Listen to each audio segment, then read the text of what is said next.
Hey guys, welcome back. It's grimreaper coming at you for another video of Red Shadows. Hopefully you're doing well and hopefully you look after yourself. And hopefully you had a great weekend. I had quite a busy weekend and everything going to plan. Quite a few shard videos from me.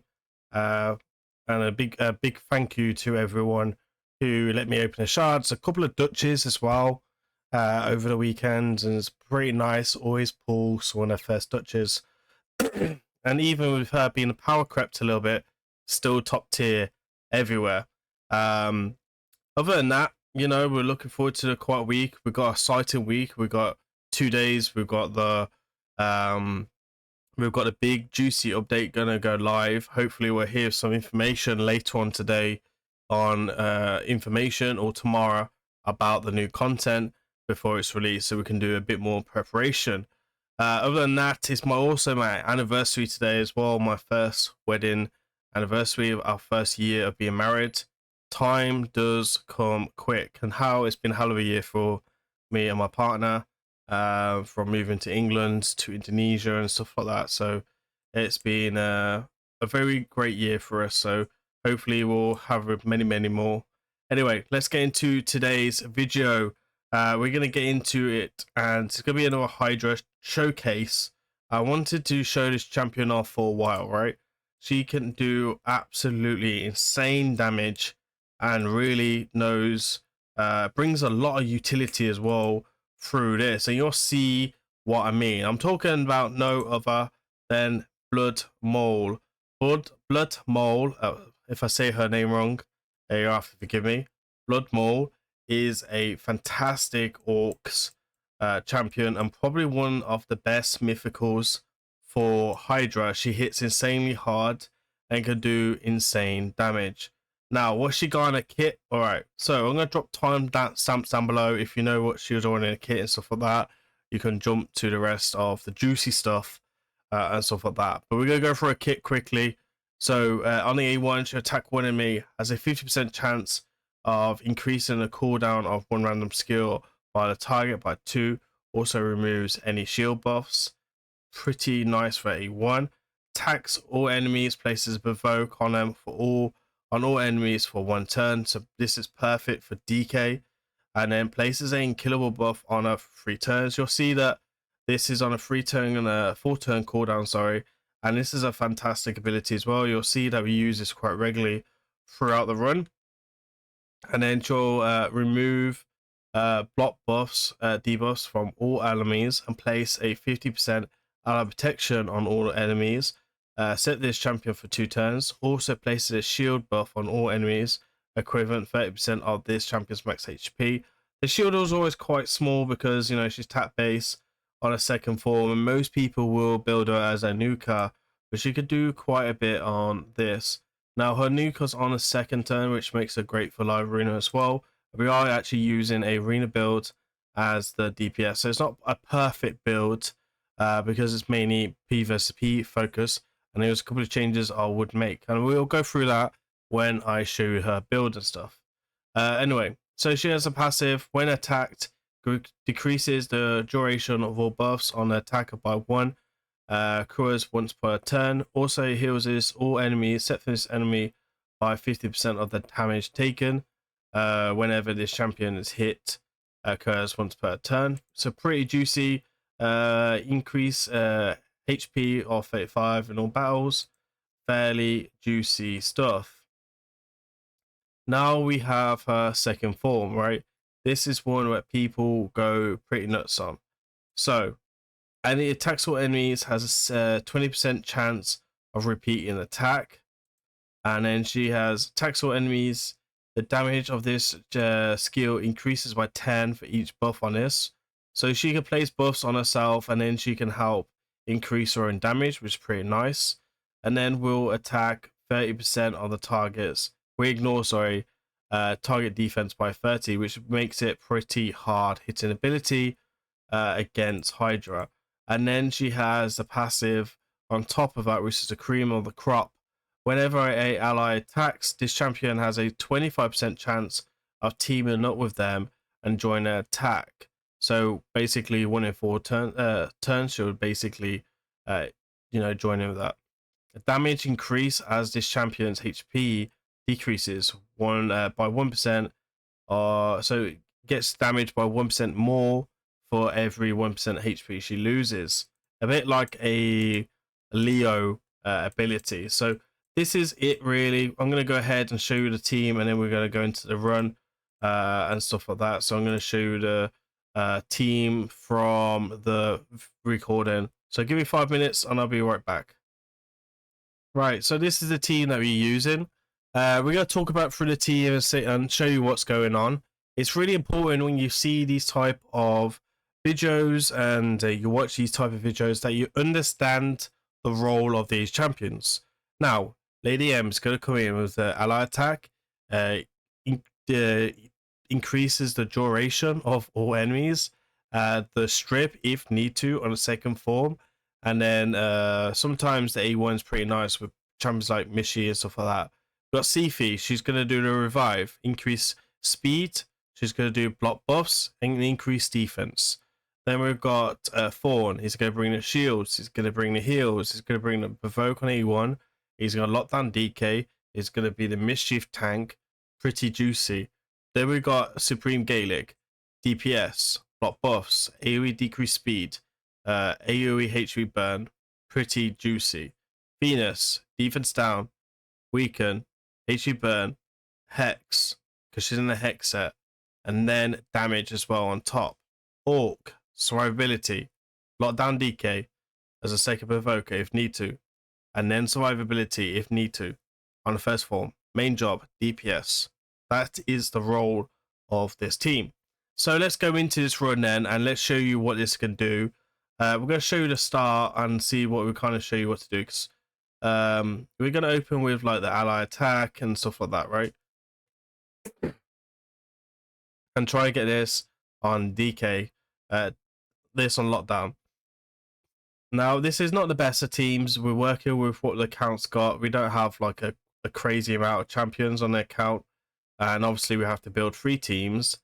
It's got a lot of good champions, just the synergy is not like perfect, so it kind of needs a bit of work, but it done quite a bit of damage, which is fantastic because he was only looking for the top key. This was one of Edwin Peak's accounts as well. So you can see here we started off pretty nicely with the provoke on the orc, etc., with the unkillable, etc. And you can see there Lady M increasing the duration of all the buffs and increasing hours as well, which is also pretty nice. So I'm going to let this run throughout the run. I'm going to let you guys enjoy the music, and then we're going to come back towards the end, and then we're going to show you all the builds and stuff like that. So we'll be right back.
So here is our damage. Fantastic damage on this, which is pretty juicy.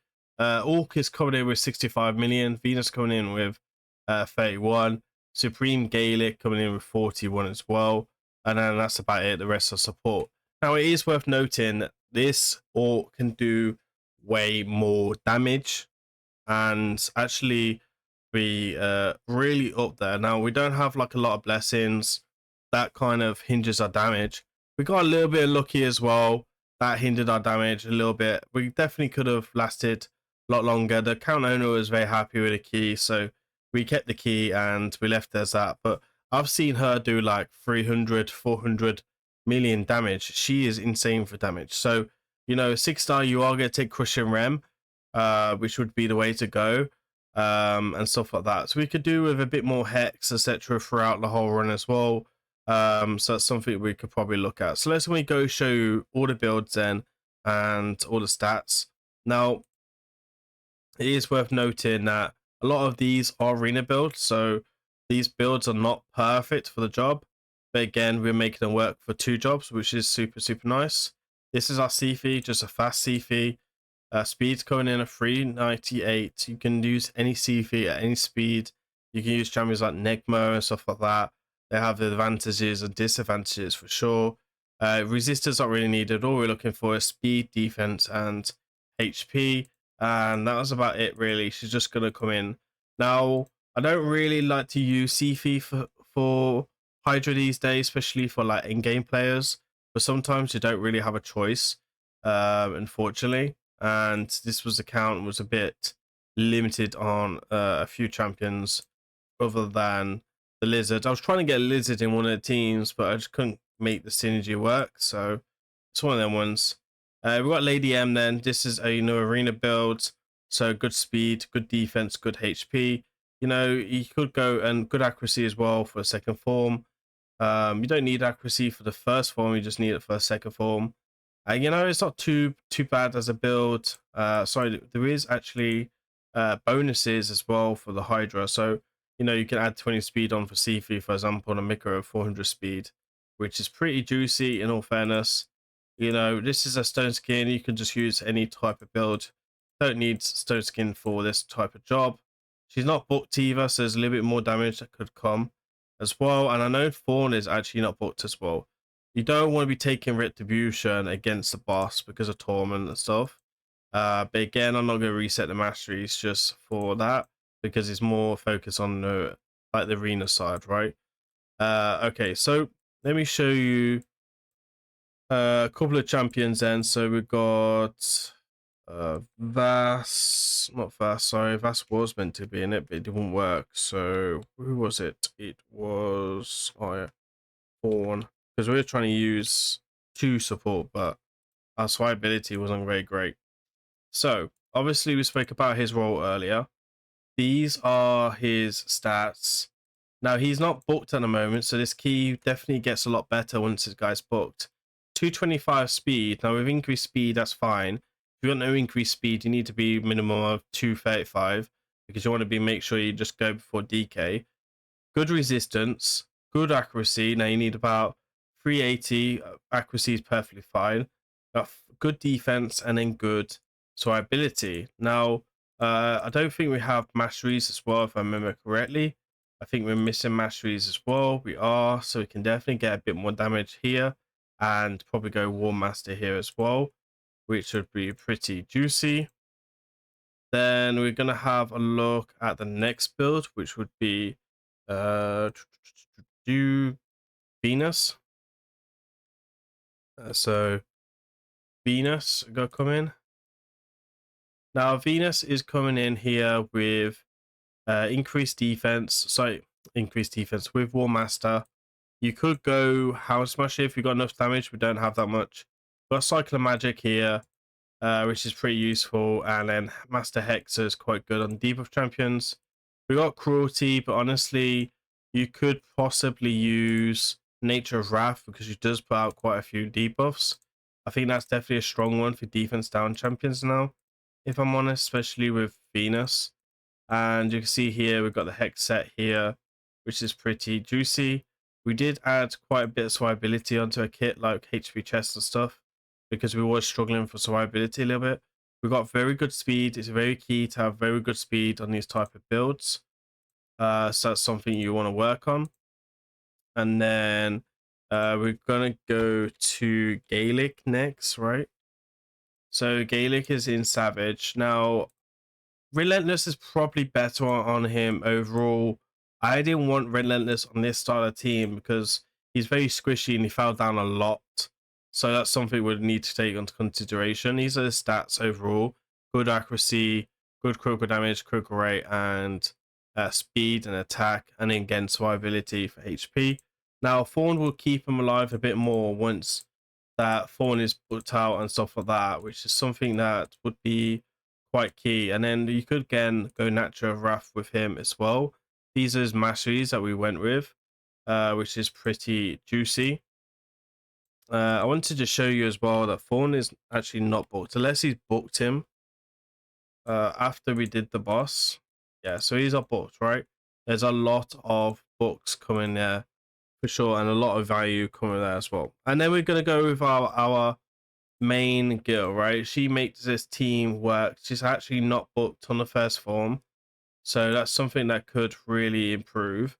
And then we've got nice books on the second form. These are masteries which are again arena focus, right? So that's what we kind of went with. And then for like P versus P, I think Harvest Cast is great, but then for 6-star, you obviously go Crusher Rem. And then I suppose, yeah, I mean, Harvest Cast is probably the way to go as well for a 5-star and below, or Phantom Touch maybe, for the second form. And that's probably about it, right? Overall, stats are looking pretty juicy, but there's not the best of stats, which is what it's kind of intriguing, right? These stats could be much better and stuff like that. So attack is very reasonable. Attack could be higher for sure, but with ally attack, she has really great synergy. So I really do like her. And I think that's about it.